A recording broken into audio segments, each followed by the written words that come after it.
nangangailangan ng milagro sa buhay, lahat kakapitan, makahanap lang ng kaunting pag-asa, kahit pa puno ng kakao. Parang may nagaganap na prosesyon sa bakanting loting ito sa barangay Tulungatong sa Zamboanga City. May mga nagtitirik ng kandila, nag-aalay ng bulaklak, Send upon us and remain with us always. Amen. at taimtim na nananalangin. Ang kanilang sinadya rito, paanan ng puno ng kakao kung saan di umano may lumitaw na imahe ng Birheng Maria. Naniwala ko, itong puno na to isang milagro. Nagpakita ang imahe ito para ipabigay hiwatig na kailangan nilang magbalik loob sa Panginoon.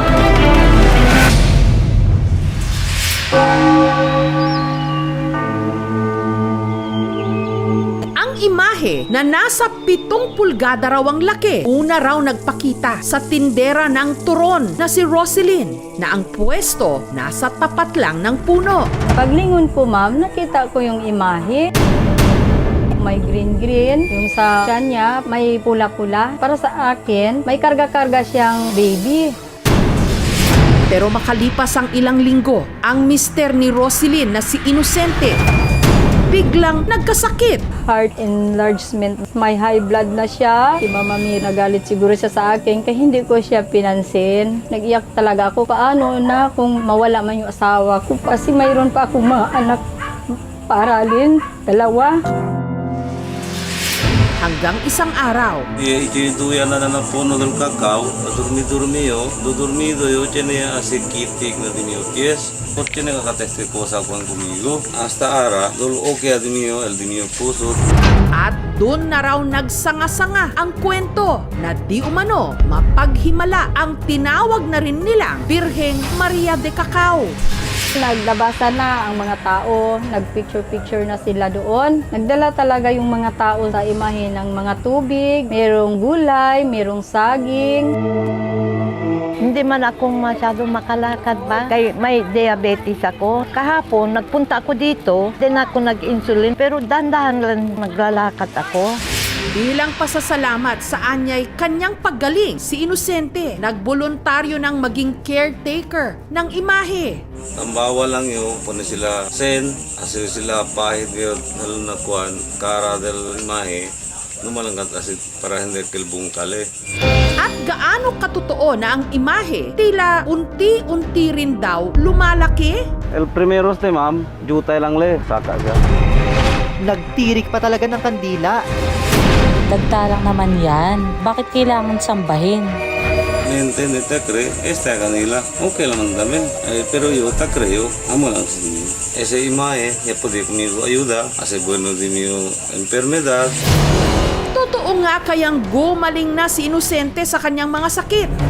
Ano rin ba talaga ang imaheng ito na pinagkakaguluhan ngayon sa Zamboanga? Maituturing ba talaga itong milagrosong imahe ng Birheng Maria? Kahapon lang, ipina-check up ng aming team si Inosente. Si Sir may umbilical hernia. Sa ngayon, may mga nararamdaman pa rin siya. Ang advice po ngayon is kailangan makita po siya ng surgery for evaluation. Pabalik-balik lang na pag-umbok. Ay, ang next procedure na gagawin natin is subject natin si Daddy for umbilical hernia repair.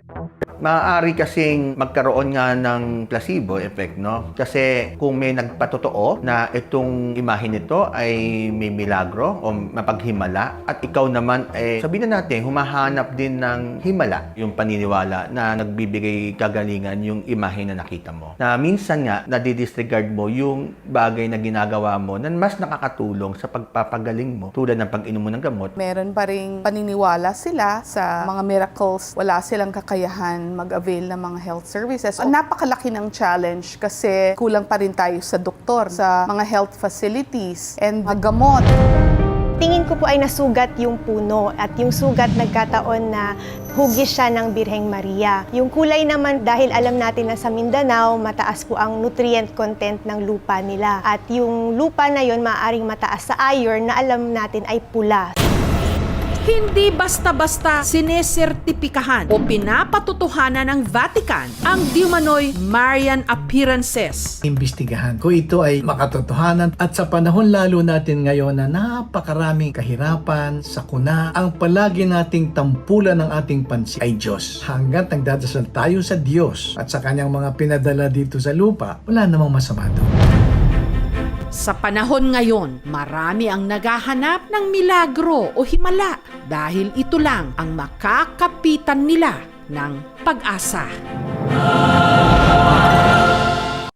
Thank you for watching, mga kapuso. Kung nagustuhan niyo po ang videong ito, subscribe na sa GMA Public Affairs YouTube channel and don't forget to hit the bell button for our latest updates.